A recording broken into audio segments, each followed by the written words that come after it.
This morning, new emails just released by Democrats on the House Oversight Committee shine a light on how former President Trump and his allies pressured the Justice Department to challenge the results of the 2020 election. Let's bring in our colleague Whitney Wild. She joins us now. This is explosive new reporting when you actually dig into, as you did, these emails showing how many people pressured investigations of the 2020 election, all based on a lie. I mean, all based on fraud. Trump allies trying to push then acting Attorney General Jeffrey Rosen to join this legal effort to challenge the results. There are, this several-week period between December and early January, just a couple days before the riot, that shows the White House seeming to grow sort of more and more hysterical, trying to pressure the Department of Justice to take these election fraud claims to the finish line, take it to the Supreme Court, and ultimately overturn the election. Here are just a couple days that highlight that. December 14th was a highly consequential day, Poppy. It was the same day that the states certified the Electoral College votes. That day, the president, through a proxy, sent election fraud claims to top DOJ officials. That was before, Poppy, Bill Barr had even resigned. We know he'd resigned in part because he was like, look, I'm not doing this election fraud, this election fraud circus. I don't believe in it. So he quit. It seems like the White House had zeroed in on his number two, Jeffrey Rosen. Perhaps they thought that he would be more open to these election fraud claims and that they could manipulate him into actually carrying out, possibly overturning the election through the Department of Justice. So that all happening on December 14th. A couple weeks later, the White House again pressures DOJ to file a Supreme Court lawsuit to nullify the 2020 election. So this happens, Poppy, through a White House assistant as well as a private attorney who reaches out to DOJ and says, I've got this draft lawsuit. You could just file this with the Supreme Court and we'd be all set. And you know what? The president asked me to send this to you. So he was trying to use the president's power through this, to try to convince the people he was talking to actually carry out the president's wishes.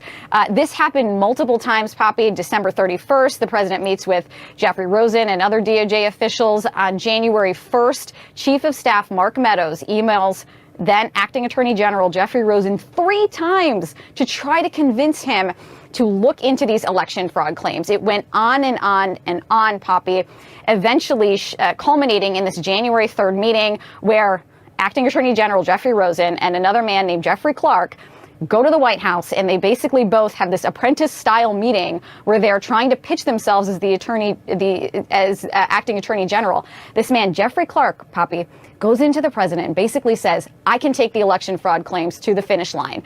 Make me acting Attorney General, and I'm going to do this. And then, Jeffrey Rosen argues the other side, which is DOJ can't do this election fraud. They can't get behind these baseless claims. And in the end, there was a sigh of relief within the Department of Justice because Jeffrey Rosen won. And that, at least for a moment, gave the Department of Justice some calm. Again, just 3 days before the riot. So it really shows how hysterical the White House was getting until the very end. And how close it went till the very end. Whitney, thank you for that important reporting. Let's talk about this and digest it all. CNN senior legal analyst Elie Honig is here. He's a former federal and state prosecutor. So much to unpack. And you've also got Jeffrey Rosen, as Whitney laid out, saying he refused to speak to the president's personal lawyer, Rudy Giuliani, about all of this. I guess twofold question. What should the DOJ do about this now? And is all of it legal? I suppose, right? To make the request. What do you make of it? So, Poppy, it's not necessarily a crime, but I do want to be clear. This is utter madness. I mean, I just looked at these emails. They made me think of sort of the worst, craziest emails that you'll get, those junk emails that go into your spam box of your personal folder. Only these are coming from the White House to the U.S. Department of Justice. And this is really sort of the inevitable end result of 4 years of politicization and weaponization of the Justice Department by the White House. Of course, Donald Trump is primarily to blame for that, but these emails show you he was not alone. He had his enablers, Mark Meadows, other high-ranking people around him in the White House. It is their fault. It's also the fault, frankly, of Jeff Sessions and Rod Rosenstein and Matt Whitaker and Bill Barr, all of whom facilitated this over the 4 years and encouraged this idea that DOJ can and should be used for political purposes. Now, is it a crime? I don't think so. Is it a massive abuse of power? Absolutely. What can the new DOJ do, Poppy, to your second question? Well, Merrick Garland, first of all, needs to make clear we do not interact with the White House. He's done a good job of that so far. They need to adopt specific internal guidance, which is not yet on the books at DOJ, saying we do not interact with the White House except through very specified, narrow channels. Pivoting here to another huge story over the last few days, and that is the fact that the Justice Department under President Trump seized records from Apple of metadata of Democrats, specifically on the House Intelligence Committee and their family members, and oh, by the way, a minor. Now, not surprising, Mitch McConnell is saying, look, you've got the IG, the Inspector General, looking at this. No need for any other committees to do so, i.e. Senate Judiciary. But Nadler has announced the House Judiciary Committee is going to investigate this. Just listen to McConnell's reasoning. The department's Inspector General is fully equipped to determine whether these procedures were followed in this case. So I'm confident that the existing inquiry will uncover the truth. There's no need for a partisan circus here in the Congress. Except Congress has power that the IG doesn't, namely subpoena power, especially for former employees, especially for people like Bill Barr, for Jeff Sessions, right? There's a huge difference, no?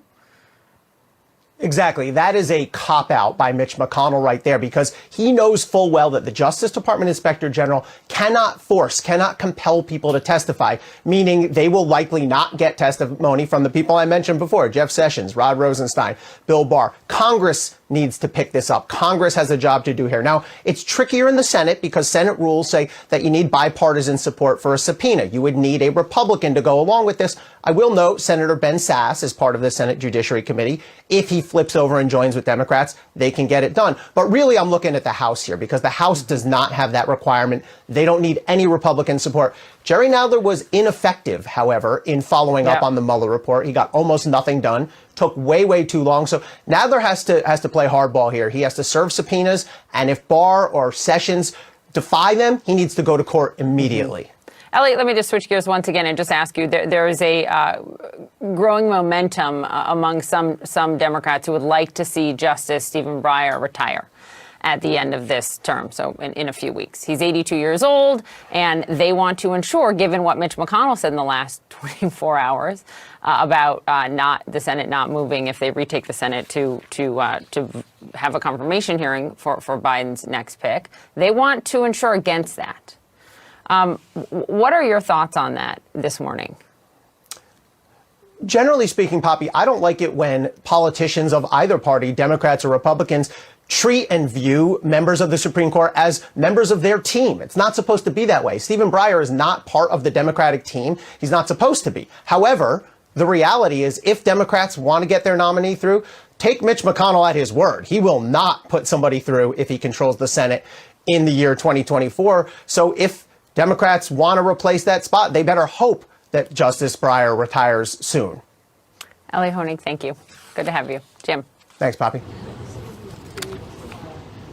We are live from Geneva, where in just minutes, President Biden will arrive for his crucial summit with his Russian counterpart, Vladimir Putin. We're going to be on top of it as it happens. And we are moments away from the opening bell on Wall Street. U.S. futures flat this morning. All of this ahead of a key Federal Reserve meeting. The S&P and NASDAQ both closed at record highs. Tech stocks were among the strongest performers.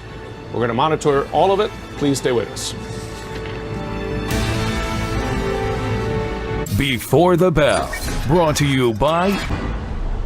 Just moments ago, President Biden departed Brussels, where he attended the NATO summit, to arrive here in Geneva.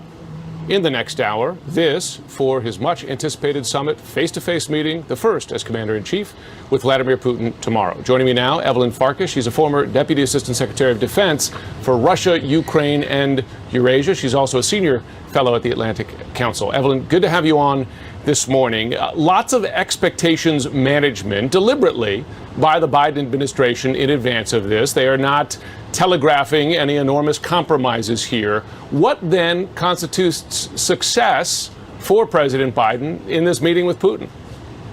Yeah, so first, Jim, thanks so much for having me on. Second, I would say we have to step back and remember why this meeting is happening, because the invitation was extended by President Biden, by the White House, when Russia was amassing its forces on the border of Ukraine, blockading the Black Sea. It looked like there was going to be another invasion of Ukraine. And Alexei Navalny was hanging on at death's door in prison, and the Russian government wasn't transferring him to the hospital. So this meeting was done in part to save Ukraine, to save Alexei Navalny. So that's already something, at least a short-term gain. Now, moving ahead, what I hope and expect is that President Biden will lay out consequences, clear potential consequences to the Russian government, to the president, to President Putin, for his continued aggressive foreign policy. All these actions that he's taken against the United States and our allies, as well as human rights abuses in Russia and around the world, they will have consequences if he continues them. And that's what we have to convince the Russian government to believe. Because if we don't, they're going to continue doing what they've been doing. And eventually we're going to have a loss of life and then, a conflict. What are those consequences, though? Because successive administrations, going back to George W. Bush and then Obama and then Trump and now Biden, have said, I'm going to get this relationship right. I can turn it around. I'm going to find the right mix of carrot and stick to change Russian behavior. But none of their approaches have worked, frankly. And Russia's aggressive activities, hostile activities, have continued, particularly in cyberspace. So what different does President Biden have to offer in terms of consequences? Well, okay, so first of all, in terms of approach, I think it's really important to note that President Biden comes into office not seeking any kind of reset. Every other president has tried to start fresh with the Russian government. So this president knows, he was vice president, and he's dealt with this Russian government and, Vladimir Putin, even as a senator. So he knows that we're not going to change the regime. We're not going to change their objective.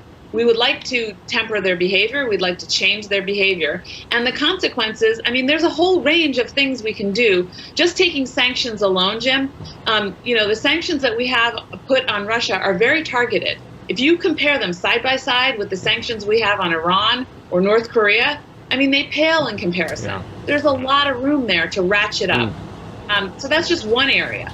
Obviously, on cyber, we can respond in kind to the Russian government, which we've been doing a little bit more increasingly over time, including even in the Trump administration.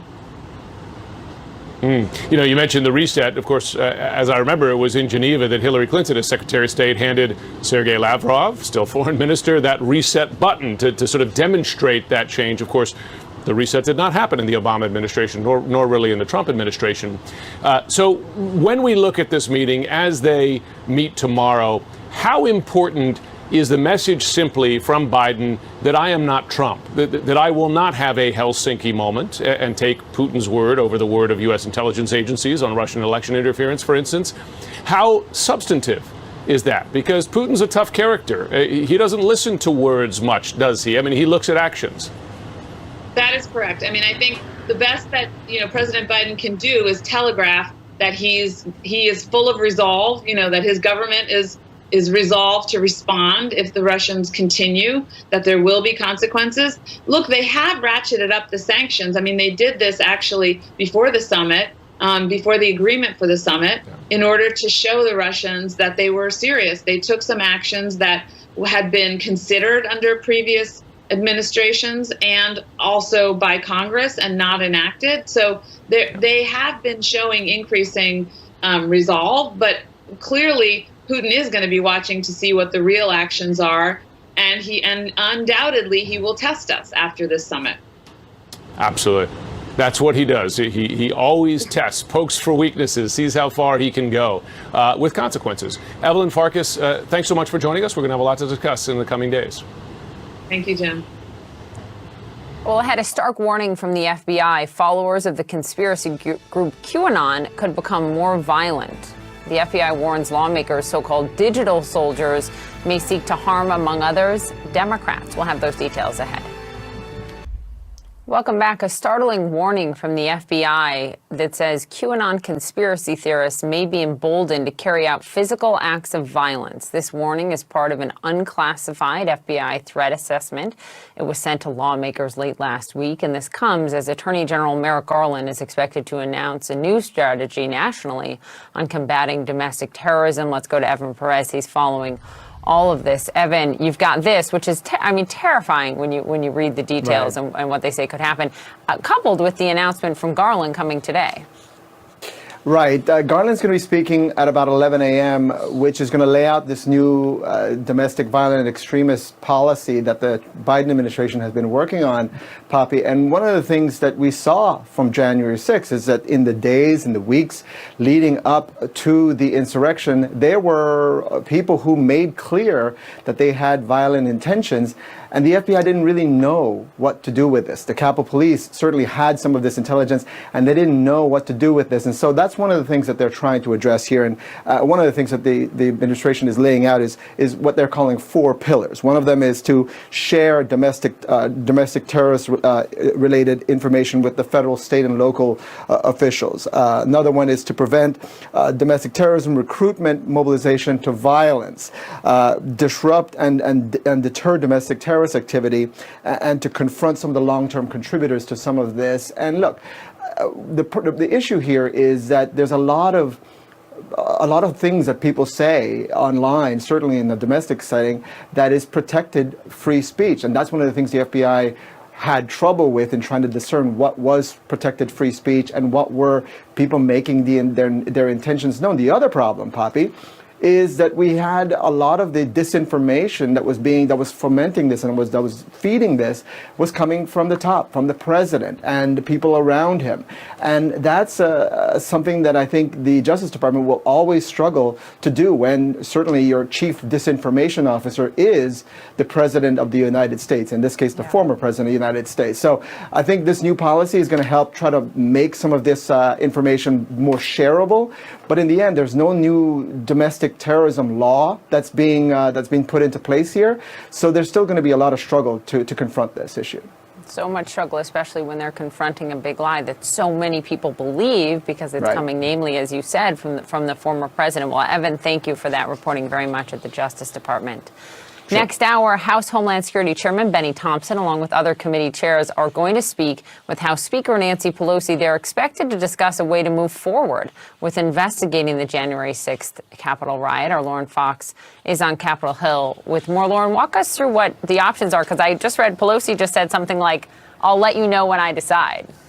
Well, that's exactly right. And this meeting that is going to happen in just a little under an hour, Poppy, isn't necessarily going to be a meeting where a decision is made. Instead, she's going to be talking further with those key chairmen about their options, which include some kind of select committee, another vote in the Senate to try to create this commission. Of course, they were short the Republican votes just a few weeks ago when they had that on the Senate floor. There's also discussion of empowering a current committee to just go ahead and launch a bigger investigation rather than start a select committee, Poppy. So those are kind of their options. Now, a couple of minutes ago, Democrats are meeting in their caucus-wide meeting this morning. Pelosi sort of gave them the sense that she was still taking input from members. She wants to hear from her caucus to try to make a decision about what to do moving forward. Remember, in just a couple of months, you're going to have members up for re-election really in full campaign mode. And so a conversation has to happen about what is the smartest thing politically for some of those frontline members. Is a select committee going to just look too political? And I think those are sort of the issues that they're trying to balance right now, Poppy. Yeah, for sure. A lot of factors weighing in here. Before you go, Lauren, hearing some momentum building, at least in the Senate, behind what looks to be a $1.2 trillion infrastructure proposal. What are you learning? Well, this bipartisan group, of course, is going to go ahead and unveil some more details to their respective conferences today in private lunches. Then we'll get a better sense of whether or not Republicans rank and file and Democratic rank and file are really going to be behind this proposal. Although I will tell you that last night I had some conversations with several progressives who said they might be open to this modest bipartisan proposal if they can get some kind of guarantee from some of their moderate senators that they would back a bigger bill through that 51 vote process known as reconciliation that gives Democrats the ability to pass sort of a bigger, more fruitful legislation through the votes with just Democratic votes, Poppy. Okay, we'll watch, more like you'll watch for us and let us know, Lauren. Thank you on both those fronts. Well, ahead for us, the first state to shut down because of COVID largely reopens today. That is California. We'll take you there next.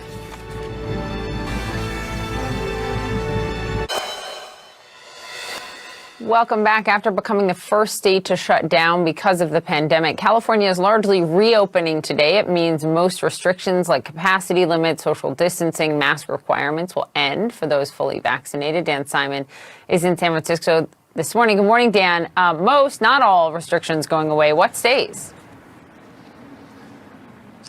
Well, hi, Poppy. Well, first of all, it is a big milestone for the state of California. I actually saved the San Francisco Chronicle when the stay-at-home went into effect. We're going back to March 17th, 2020. You can see the headline there. Look at the headline today. Grand reopening day as virus loosens grip. Now, what is changing? Now, it can be a little bit confusing, so let's go through some of these things. Now, if you are fully vaccinated, Poppy, you can pretty much go anywhere without a mask, indoors and outdoors. But if you're unvaccinated, you're still asked to wear the mask indoors, but it's going to be on the honor system. Now, businesses, they can still require the mask at their own discretion, but you have the big stores like Apple, Costco, Safeway saying that they're not going to require anyone to wear a mask, but you still need to wear the mask on public transportation, K through 12 schools, airports, hospitals, etc. Now, capacity limits, they are all gone, so you can now pack into the restaurants and the bars and the movie theaters, but something to keep in mind for indoor mega events, that's 5,000 or more people, the organizers are asked, they're asking if you can show vaccination status or a negative COVID test, and 10,000 outdoors. It's recommended that the organizers ask for vaccination status, but not everybody, of course, carries that vaccination card. So the state plans to require, or they're going to put out an electronic vaccine card coming soon. This is what Governor Newsom had to say about that. We'll be doing something that provides you the opportunity, we'll announce this later this week, to have an electronic version of your paper version of vaccination. It's not a passport, it's not a requirement. It's just the ability now to have an electronic version of that paper version. So it'll be certainly good to have that on the phone. So, Poppy, obviously it took a long time for people to get used to the stay-at-home order and the mask mandate, et cetera. It's going to take a little bit of time for people to get used to the new normal as well. Poppy? It is. But wow, those headlines, Dan, where your state, where it was and where it is now. It's a big day for sure. Thanks, Dan. Well, researchers at the National Institutes of Health now have even more evidence that COVID was in the U.S. as early as December 2019. That is weeks before the first case was officially reported. Let's go to our senior medical correspondent, Elizabeth Cohen, who joins us now. Good morning, Elizabeth. We're about to cross, sadly, 600,000 deaths from COVID in the United States. And it just makes you think, I mean, knowing sooner would have meant action sooner. It could have meant action sooner. I remember asking questions of health officials, how do we know COVID isn't here already, or how do we know it wasn't there earlier? But let's take a look at how this has grown since January of last year. It's just been unbelievable. And what's interesting about this report is that it might have started even before January of 2020, as we thought. So let's take a look. In Massachusetts, the first patient was announced February 1, but in a new study, NIH researchers found antibodies in blood samples from January 8th. So that's obviously earlier than February 1, and it takes 2 weeks for those antibodies to start up. So that means that it was probably back in December of 2019. In Pennsylvania, similar but a little later, the first patient announced in that state March 6th, antibodies found in blood samples from February 15th. So these were frozen blood samples. This is very good research. This really points us in the direction that there were COVID cases in the U.S. long before we thought there were. Yeah, if we had known. Elizabeth Cohen, thank you for letting us know now. Thanks. Everyone. We're about to cross 600,000 American deaths from COVID-19, a sobering milestone that is coming as vaccination efforts have slowed the virus down considerably, but it's still taking a toll. Let's talk about this now with CNN chief medical correspondent Dr. Sanjay Gupta. I mean, Sanjay, I just rewind to the beginning of this, when we thought about the numbers that we were told we might see. I don't think anyone was prepared for this, and yet this has become our normal. 600,000. Yeah, it seems incomprehensible. And, every time I've been thinking about these numbers, it sort of still takes my breath away. I still get some tightness in the chest just thinking about this. I mean, you look at the trajectory of sort of where we've been. And one of the things that really strikes me is that I remember having this conversation with Ambassador Birx, Deborah Birx, who was the task force coordinator for coronavirus. And she told me at one point that after those first 100,000, when we were still sort of grappling and trying to understand what had happened here, she believes that basically all the rest of the deaths after that could have been greatly mitigated or prevented, which is hard to say. I mean, that's 500,000 people. We knew that going into this pandemic, if you looked at indices around the world, the United States should have been the best prepared in the world, given our resources and our ability to respond to these sorts of things. And if you look overall how we did compare to other countries, we did the worst. I hate saying it. It's the truth. We are 4% of the world's population. We had about 16% of the world's deaths. And you can compare this to other countries and see what's happening. And obviously, we're still, this is still not over. But that is sort of what happened here in the United States. I think the question really going forward is, have we learned the lessons, not only for the future? Everyone talks about the possibility of another pandemic, which is a real concern, but also this pandemic still. We're talking about these variants. We're seeing what's happening in other parts of the world. We've got to make sure that the lessons which we've learned, which we already knew, to be candid, even before this pandemic, that we actually apply and execute, because they can make a huge difference. Let's talk about the now. Let's talk about one of these variants, the Delta variant, first spotted in India. There are these new studies that find that it doubles the risk of hospitalizations. I mean, clearly it seems more contagious and more dangerous. What else do you know about it, Sanjay? Yeah, so, if you look at some of the data, we got to look around the world here. That's the nature of a pandemic. You can start to gather sort of clues from around the world. We can see, first of all, what's happening here in the United States. The numbers of the newly diagnosed people, what's the likelihood that their diagnosis will be due to the Delta variant? It's sort of roughly, doubling every couple of weeks or so. It's exactly the same sort of pattern that we saw with the UK or Alpha variant. So if something is more transmissible, this appears to be about 60% more transmissible than the UK variant, which was more transmissible than the strain before that, that means it will become the dominant strain. It's just a question of how long that takes. And because it is more transmissible and we know it causes more hospitalizations, that's the real concern, primarily for people who are not vaccinated. Let me show you quickly the effectiveness of the vaccines against these strains. I think this is really crucially important. When these vaccines came out, we knew they were very protective against the circulating strain at that point. But what we have learned, and this is good news, is that they also appear to be very effective against these variants as well. So 92% with Pfizer against the Alpha strain, and it drops down 79%, but still very effective, and very effective against severe disease. That's the good news for people who are vaccinated. I think there's two things that are concerning. Obviously, people who are not vaccinated are at higher risk. They may have gotten away with, encounters where they did not get infected. But if something is 60% more transmissible than even the UK variant, it's very hard to get away with things. As Barney Graham, who's the deputy director at the NIH, said to me, we keep thinking of America as vaccinated and unvaccinated. What happens, if you look at this, is that America becomes vaccinated and infected. It is just very hard to escape the contagiousness of this virus. The second thing is, as the virus continues to spread, you get more variants. I mean, hopefully the variants do not become or are not problematic, but if you do develop a new variant that starts to escape immunity more and more, that puts the vaccinated at risk again, and frankly, the whole world. So that's what everyone's trying to avoid by trying to get the vaccines out as quickly as possible. So having said all that, the message remains the same. Get vaccinated. Get vaccinated because of those variants. Get vaccinated so we don't have more of them. Yeah. It's so dangerous, as we watch this new variant. It's pretty stunning how different it is compared to other ones for folks who are unvaccinated.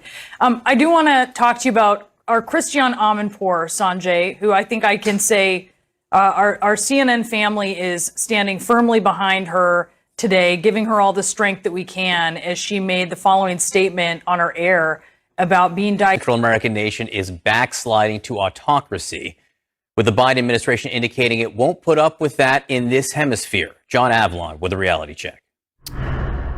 From the G7 to NATO meetings in Europe, President Joe Biden's been sending the same message.